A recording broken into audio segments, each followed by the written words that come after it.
Paper सोडविताना कोणत्या secret पद्धतीचा वापर करावा?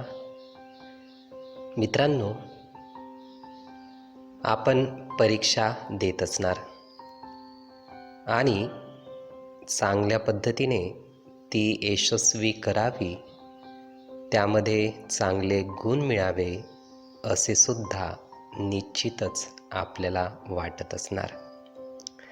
मग पेपर सोडविताना चांगले गुण मिळण्यासाठी काही सिक्रेट युक्तीचा वापर करावा लागतो. अशी ही सिक्रेट युक्ती कोणती? अशाच सिक्रेट पद्धतीबाबत युक्तीबाबत जाणून घेऊया. मित्रांनो, आपण बरेच पेपर देत असणार, बऱ्याच स्पर्धेमध्ये सहभागी झालेले असणार, बऱ्याच स्पर्धा परीक्षेमधील पेपर सुद्धा देत असणार आणि बऱ्याच स्पर्धा परीक्षेमधील पेपर सुद्धा दिलेले असणार. यामध्ये पर्यायी स्वरूपाचा बहुतांश पूर्व परीक्षेला किंवा प्रथम पेपर हा असतो. पर्यायी स्वरूपाचा पेपर असल्यानंतर काही प्रश्न आपल्याला निश्चितपणे सोडवता येतात, पण काही प्रश्न आपल्याला खूप कन्फ्युजन करणारे असतात, गोंधळ उडवणारे असतात. मग नेमका प्रश्न असा येतो की यातील जास्तीत जास्त प्रश्न हे बरोबर कसे आले पाहिजे याचा खूप विचार करतो, पण आपल्यासमोर कोणतीही टेक्निक किंवा कोणतीही सिक्रेट पद्धत नसते. अशी ही सिक्रेट पद्धत कोणती? तर मित्रांनो, खूप लक्षपूर्वक हे जाणून घ्या.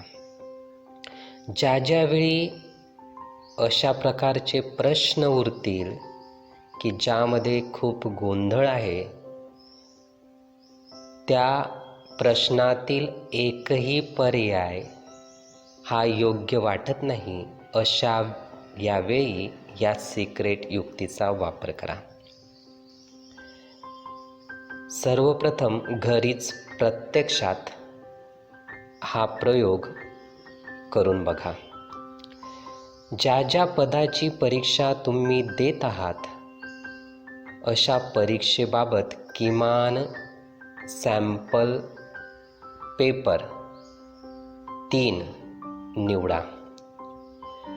त्यात 1 ते 100 पर्यंत प्रश्न आणि त्याचे पर्याय दिलेले असतील. त्याचबरोबर त्याला दिलेले उत्तर कोणते बरोबर आहे हे सुद्धा त्या सॅम्पल पेपरमध्ये दिलेले असेल. अशा या 3ही पेपरबाबत अभ्यास करा. त्यासाठी एक तक्ता तयार करा. अनुक्रमांक पहिला कॉलम, दुसरा कॉलम तयार करा, तो म्हणजे योग्य किंवा बरोबर पर्याय. अनुक्रमांकामध्ये 1 ते 100 असे अंक लिहा.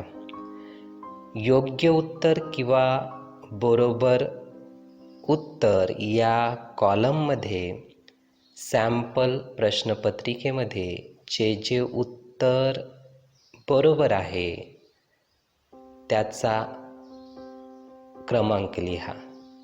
जसे की पहिल्या प्रश्नाला अ पर्याय बरोबर आहे तर दुसऱ्या कॉलममध्ये अ लिहा.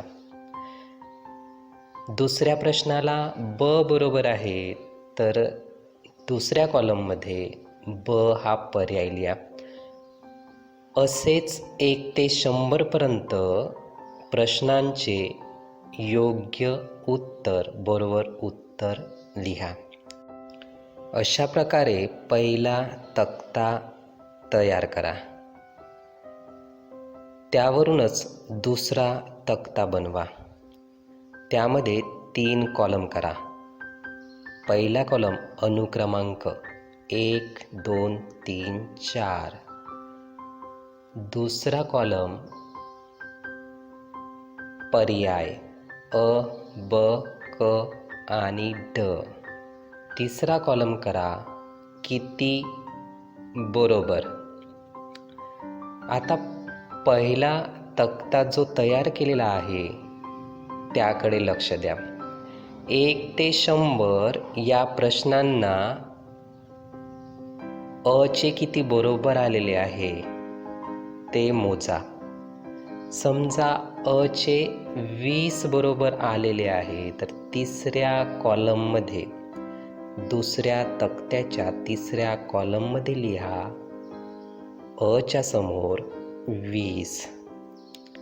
मग पहिल्या तक्त्यामध्ये शोधा बचे किती पर्याय बरोबर आलेले आहे. त्याच पद्धतीने ब समोर लिहा तिसऱ्या कॉलममध्ये दुसऱ्या तक्त्यात जे काही येतील ते.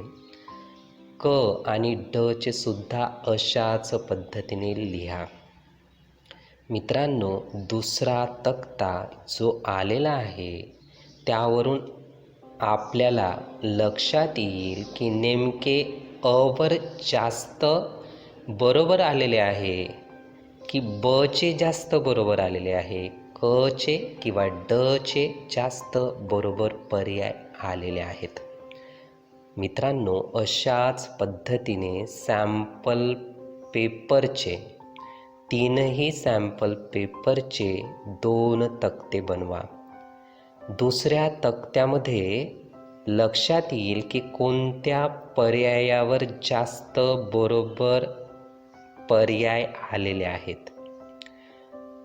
असाच पर्याय आपला प्रत्यक्षात पेपर होतो त्यावेळेस जर आपला ज्या ज्या प्रश्नांबाबत गोंधळ उडालेला असेल, म्हणजे की एखाद्या पेपरमध्ये आपल्याला 20 प्रश्न असेच गोंधळ निर्माण करणारे आहे, तर अशाच प्रश्नांना सारखाच तोच पर्याय द्या.